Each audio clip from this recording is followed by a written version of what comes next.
விஞ்ஞானத்தை குறித்த ஆண்டவர் ஒரு சில வார்த்தைகளை பேசினார். வருகிற நாட்களிலே ஒரு குறிப்பிட்ட காரியத்தை குறித்து நீங்க கேள்விப்படுவீங்க.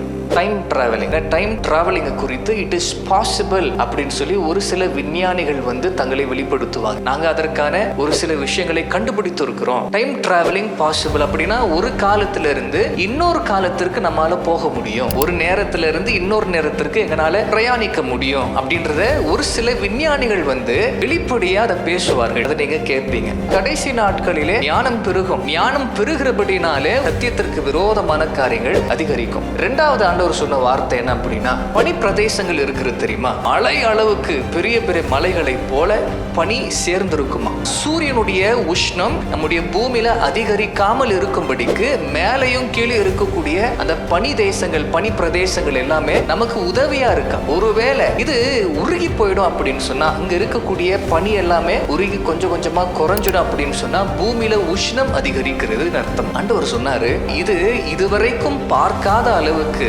வருகிற நாட்களிலே மிக அதிகமாக உருகும்.